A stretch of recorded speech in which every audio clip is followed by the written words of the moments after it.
Assalamualaikum warahmatullahi wabarakatuh. Perkenalkan, nama saya Krispan Agustin Panjaitan dengan NIM 6422138 dan kelas 644B07. Di sini saya akan menjelaskan hasil analisis data melalui uji hipotesis Chi-square dan ANOVA satu arah dua arah. Yang pertama itu saya menjelaskan uji hipotesis uji square dengan kasus jumlah kejahatan yang dilaporkan menurut Kepolisian Daerah tahun 2019 sampai 2021. Saya mendapatkan 3 provinsi. Yang pertama itu Jambi 2021 dengan total 3.700.001 kasus. 2020 4.709 kasus dan 2019 6.848 kasus. Dan di Riau itu 7.512 kasus, 2020-nya 8.194 dan 2019 6.570. Bengkulu ada 3.493, 2020-nya ada 3.333 dan 2019-nya ada 3.453. Dan total hasil semua provinsi itu adalah 47.813. Pengujian hipotesis Chi-square. Yang pertama itu ada hipotesis HO sama dengan tidak ada hubungan antara jumlah kejahatan yang dilaporkan menurut kepolisian daerah, dan HI ada hubungan antara jumlah kejahatan yang dilaporkan menurut kepolisian daerah. Yang kedua itu tingkat signifikan dan derajat bebas. Kolom dikurang 1 dan baris dikurang 1 sama dengan 2 kali 2 sama dengan 4. Yang ketiga ada nilai kritis. Saya mendapatkan nilai kritis dengan total 0,05 dibagi 4 yaitu 9,488. Dan yang keempat itu ada kriteria pengujian. HO diterima jika X2 kuadrat hitung lebih kecil dari X2 tabel. Dan H1 diterima jika X kuadrat 2 hitung lebih besar dari X2 tabel.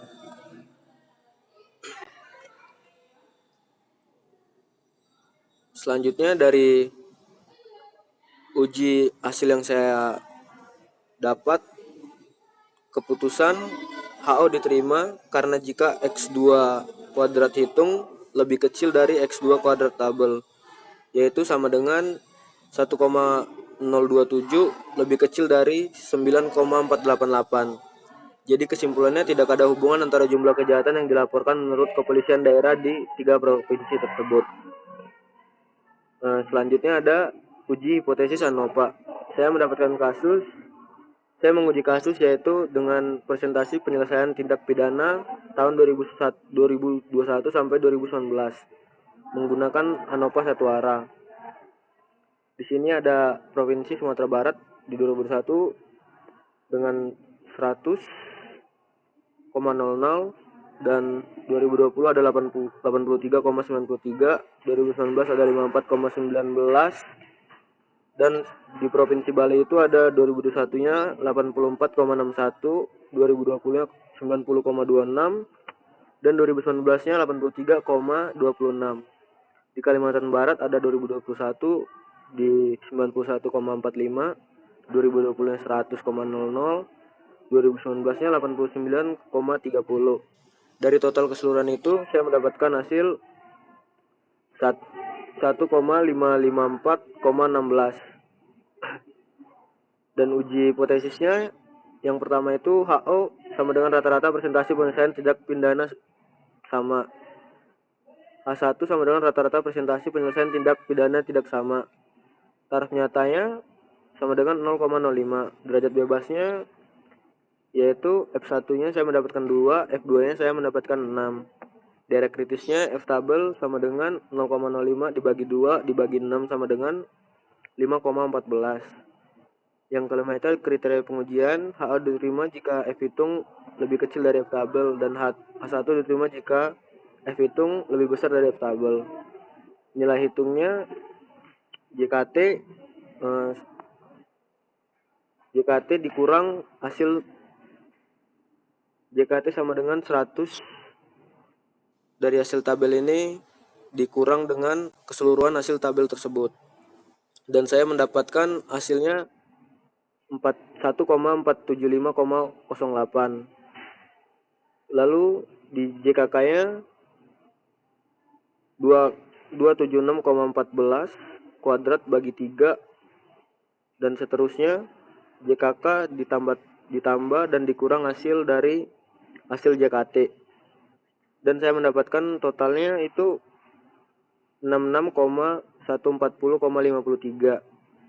Dan JKG itu dari hasil JKT dikurang hasil JKK yaitu 1,475 dikurang 0,5, 1,475,08 dikurang 66,140,53 sama dengan minus 64,665,45. Dan dari hasil itu saya mendapatkan F hitung yaitu minus 2,301 dan keputusannya yaitu HO diterima karena jika F hitung lebih kecil dari F tabel sama dengan minus 2,301 lebih kecil dari 5,14. Kesimpulannya, rata-rata presentasi penyelesaian tindak pidana tahun 2021 sampai 2019 di 3 provinsi tersebut yaitu sama. Lalu saya akan melanjutkan uji ANOVA yang 2 arah. Yang pertama itu hipotesis ANOVA kolom. AO sama dengan tidak ada perbedaan yang nyata antara rata-rata hitung dari kategori tahun. A1 ada perbedaan yang nyata antara rata-rata hitung dan kategori tahun. Yang kedua hipotesis ANOVA baris. AO tidak ada perbedaan yang nyata antara rata-rata hitung dari presentasi penyelesaian tindak pidana di 3 provinsi tersebut. A1 ada perbedaannya. Yang ketiga itu taraf nyata 0,05 derajat bebasnya F1 sama dengan 2 dan F2 itu sama dengan 4. Derek kritis F tabel kolom pada ANOVA 0,05 yaitu 19,00 dan begitu juga F tabel barisnya sama dengan 19,00. Kriterianya HO diterima jika F hitung lebih kecil dari F tabel dan H1 diterima jika F hitung lebih besar dari F tabel. Selanjutnya yang ketujuh nilai hitung. Jumlah kuadrat totalnya itu saya mendapatkan hasil yang tadi 1,475,08 dan jumlah kuadrat baris atau JKB itu saya mendapatkan hasil keseluruhannya itu minus 200,981,22. Lalu jumlah kuadrat kolom atau JKK-nya itu yang tadi 66,140,53. Selanjutnya JKG dengan hasil JKT dikurang dengan hasil JKK dan hasil JKB yaitu minus 265,646,67.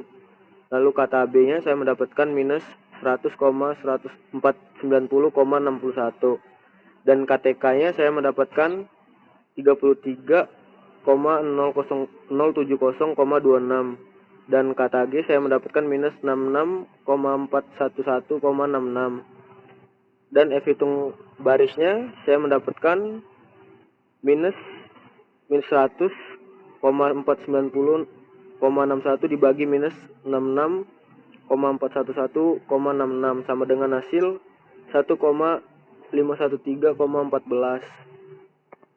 F hitung kolomnya yaitu saya mendapatkan hasil minus 0,49795 minus 0,497,95 dan dari sumber hasilnya saya mendapatkan nilai barisnya F hitungnya itu 1,513,14 dan nilai tengah kolomnya yaitu minus 0,497,95. Dan selanjutnya itu nomor 8 yaitu keputusannya itu HO diterima karena HO minus 0,49,75 lebih kecil daripada HA 19,00. Dan kesimpulannya begitupun dengan yang nilai tengah kolom HO lebih kecil daripada HA. Kesimpulannya, baik untuk kolom dan baris terima HO karena F hitung ada di daerah penerimaan, atau F hitung lebih kecil dari F tabel, sehingga dapat disimpulkan setiap provinsi dan tahun memberikan rata-rata penurunan yang sama. Dan yang bab 3 penutup, berdasarkan hasil analisis data yang telah dilakukan dapat disimpulkan beberapa hal sebagai berikut. Yang pertama itu tidak terdapat hubungan yang signifikan antara jumlah kejahatan yang dilaporkan menurut kepolisian daerah di 3 provinsi tersebut. Hal ini menunjukkan bahwa jumlah kejahatan yang dilaporkan tidak dipengaruhi oleh faktor-faktor yang mencakup analisis data ini.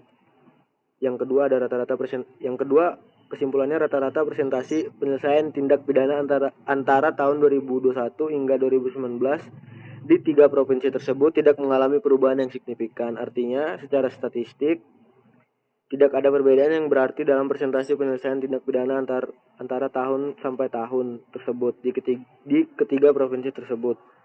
Dan yang ketiga itu, kesimpulannya ada analisis yang dilakukan bertujuan untuk mengevaluasi hubungan antara jumlah kejahatan yang dilaporkan dan variabel lainnya, serta untuk memahami perbedaan dalam rata-rata presentasi penyelesaian tindak pidana selama periode 2021 sampai 2019.